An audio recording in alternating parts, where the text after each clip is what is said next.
भारत की सेना की हार नहीं बल्कि उस वक्त के राजनीतिक नेतृत्व की हार थी, क्योंकि उस वक्त के राजनीतिक नेतृत्व को चीन के खतरे से ज्यादा इस बात की चिंता थी कि सेना के अधिकारियों के सामने कहीं उनका दबदबा कम ना हो जाए।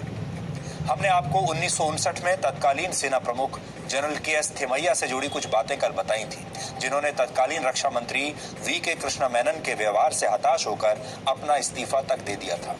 वी.के. कृष्णा मेनन किसी की सुनते नहीं थे, ऐसा कहा जाता है, और तत्कालीन प्रधानमंत्री जवाहरलाल नेहरू मेनन की कोई बात काटते नहीं थे। आज हम आपको ये बताएंगे कि अगर जनरल थिमैया की बातें नेहरू और वी.के. कृष्णा मेनन उस समय मान लेते तो 1962 के युद्ध का नतीजा कुछ और होता, और ये भी हो सकता था कि चीन हम पर शायद हमला करने की हिम्मत करता ही नहीं। ये बहुत बड़ा टर्निंग पॉइंट था जिसके बारे में आज पूरे देश को पता होना चाहिए। 1959 तक चीन ने अक्साई चीन पर अपना कब्जा काफी मजबूत कर लिया था। चीन ने मैकमोहन लाइन को भारत और चीन की अंतर्राष्ट्रीय सीमा मानने से खुलेआम इनकार कर दिया था। वो तिब्बत को अपना अभिन्न अंग घोषित कर चुका था और उसने तिब्बत से होते हुए भारतीय सीमा तक हाईवे और सड़कें भी बना ली थी। इनमें एक हाईवे अक्साई चीन के इलाके में बनाया गया था जो भारत की जमीन पर था और जिसे चीन ने पहले कभी विवाद का मुद्दा भी नहीं बनाया था। यानी चीन के इरादे बिल्कुल साफ साफ दिखाई दे रहे थे, लेकिन चीन के खतरे को देखने की जगह पर भारत में हिंदी चीनी भाई भाई के नारे उस समय लग रहे थे। भारत के प्रधानमंत्री जवाहरलाल नेहरू उस समय हिंदी चीनी भाई भाई के नशे में चूर थे। उन्हें सिर्फ हिंदी चीनी भाई भाई के अलावा और कुछ सुनाई नहीं दे रहा था, एक ही नारा उनके कानों में गूंजता था। General KS. थिमैया की जीवनी थिमैया एन अमेजिंग लाइफ के मुताबिक राजनीतिक नेतृत्व तो भले ही उस वक्त हिंदी चीनी भाई भाई कह रहा था और उसके नशे में चूर था, लेकिन भारतीय सेना चीन के इस बड़े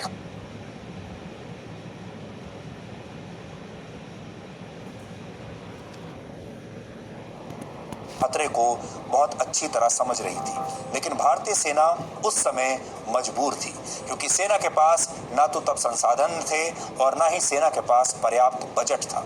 उस वक्त हमारी सेना का बजट सिर्फ 305 करोड़ रुपए था और इन मजबूरियों के बावजूद जनरल थिमैया ने चीन के खतरे को समझा और चीन से जुड़ी सीमा पर 2 युद्ध अभ्यास उन्होंने करवाए। इन युद्ध अभ्यासों से ये बात सामने आई कि चीन की सीमा पर तब उपलब्ध भारतीय सैनिकों की संख्या और सैन्य उपकरण चीन से लड़ने के लिए पर्याप्त नहीं थे। ना तो हमारे सैनिक पर्याप्त थे और ना ही हमारे पास हथियार थे कि हम चीन जैसी फौज से लड़ सकें। इससे जुड़ी सिफारिशों को तत्कालीन रक्षा मंत्री वी.के. कृष्ण मेनन के पास भेजा गया, लेकिन इन सिफारिशों के लिए ये सेना प्रमुख की जिम्मेदारी थी कि सीमा की रक्षा करने के लिए रणनीतिक जरूरतों के वो तब के रक्षा मंत्री ने खारिज कर दिया। जनरल थिमैया की जीवनी के मुताबिक थिमैया बारे में वो राजनीतिक नेतृत्व को समझाएं, देश की लीडरशिप को समझाएं।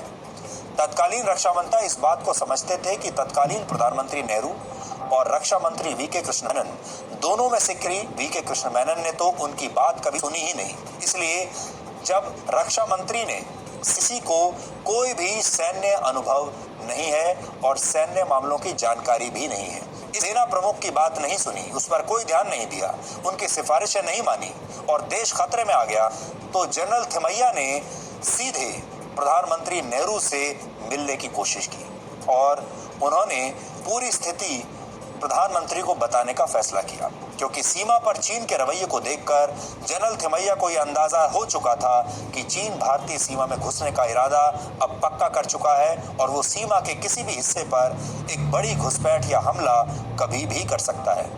ये भारत के सेना प्रमुख को समझ में आ गई थी बात, लेकिन रक्षा मंत्री को समझ में नहीं आ रही थी और इसलिए भारत के सेना प्रमुख ने यह तय किया कि अब वो सीधे प्रधानमंत्री से मिलेंगे। इन्हीं खतरों को समझकर जनरल थिमैया प्रधानमंत्री नेहरू के पास चले गए। प्रधानमंत्री नेहरू को उन्होंने एक एक बात मिलकर बताई और नेहरू ने उनकी बातें सुनी भी। जनरल थिमैया ने यह भी बताया कि कैसे रक्षा मंत्री वी.के. कृष्ण मेनन सेना अध्यक्षों की राय को सीधे खारिज कर रहे हैं। जनरल थिमैया ने यह भी कहा कि जनता का मनोबल बनाए रखने के लिए नेता तो कोई भी बयान दे सकते हैं, लेकिन सीमा पर जो सच्चाई है उसे सेना प्रमुख होने के नाते वो छुपा नहीं सकते, इसलिए वो ये बातें आज प्रधानमंत्री को बता रहे हैं। जनरल थिमैया ने यह सलाह दी कि प्रधानमंत्री रक्षा मंत्री को बुलाएं और उन्हें हालात की गंभीरता के बारे में समझाएं और बताएं।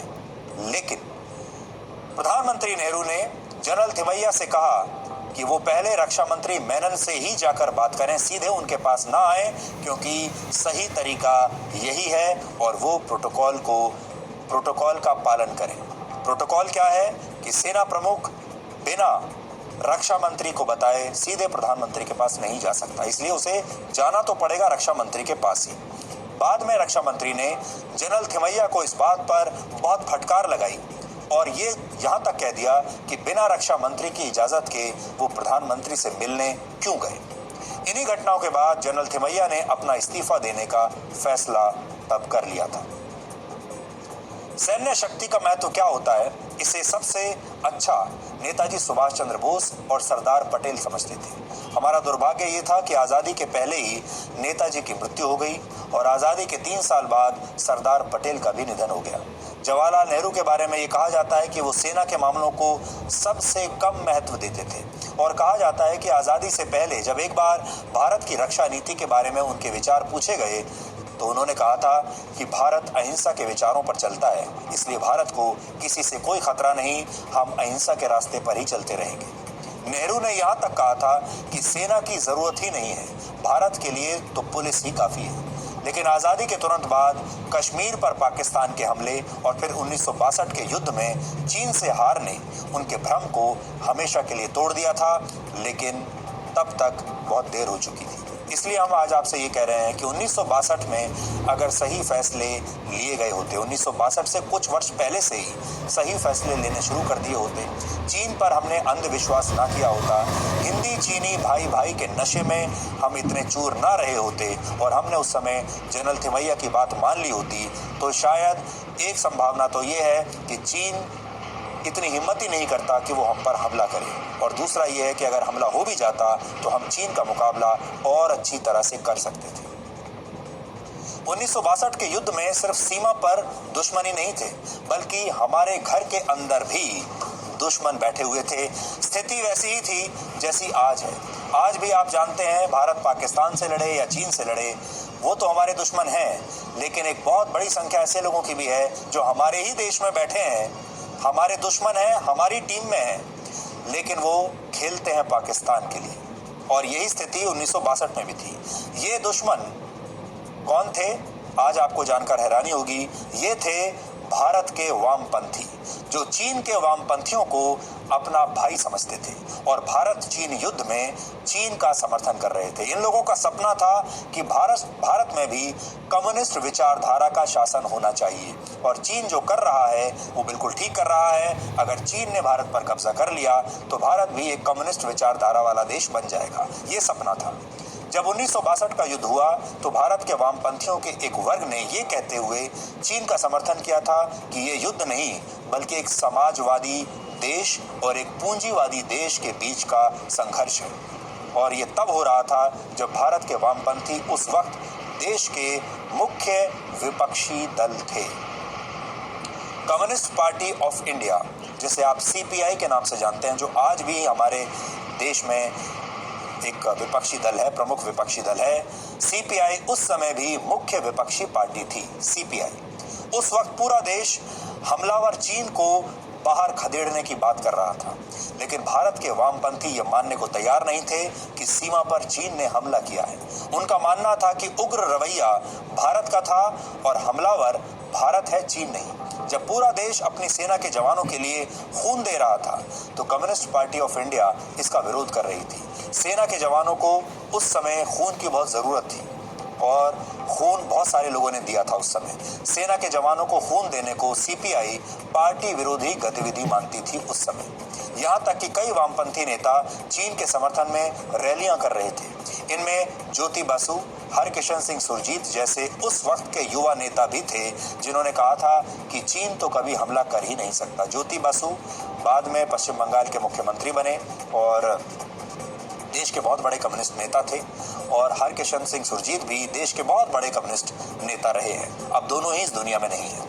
1962 के युद्ध में कम्युनिस्ट पार्टी ऑफ इंडिया यानी सीपीआई चीन का इस तरह से समर्थन कर रही थी कि ज्योति बासु और हरकिशन सिंह सुरजीत जैसे नेताओं को जेल में डालना पड़ा था उस समय, सिर्फ इसी कारण से। ये वो नेता थे जो बाद में भारत के बहुत महत्वपूर्ण पदों पर रहे, जैसा हमने अभी आपको बताया। और आप जानते ही हैं ज्योति बासु पश्चिम बंगाल के बहुत समय तक मुख्यमंत्री रहे थे। ये भारत के कम्युनिस्टों की चीन के कम्युनिस्टों के प्रति ऐसी वफादारी थी जिसमें देश के साथ गद्दारी करने में भी उन्हें कोई हिचक नहीं हुई। चीन के प्रति इसी वफादारी की वजह से भारत में कम्युनिस्ट पार्टी का विभाजन भी हुआ।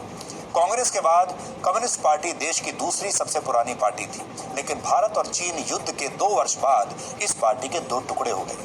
चीन का समर्थन करने वाले गुट ने कम्युनिस्ट पार्टी ऑफ इंडिया यानी सीपीआई से अलग होकर एक नया दल बना लिया, जिसे communist party of India Marxist यानी सीपीएम के नाम से जाना जाता है। तब सीपीआई में वो लोग बचे जो संकट के वक्त देश का साथ देने को सही मानते थे, और सीपीएम में वो लोग चले गए जो चीन को ही अपना मसीहा मानते थे, जो चीन की विचारधारा से बिल्कुल सहमत थे। तो आज हमने इतिहास की कुछ बातें आपके सामने स्पष्ट की हैं जो हो सकता है आपको पहले ना बताई गई हो। यहाँ पर हम 6 मिनट का एक छोटा सा ब्रेक ले रहे हैं। आज ब्रेक थोड़ा लंबा होगा, 6 मिनट का ब्रेक होगा। इस दौरान आप चाहें तो अपने कुछ काम कर सकते हैं, आपके पास 6 मिनट का वक्त है।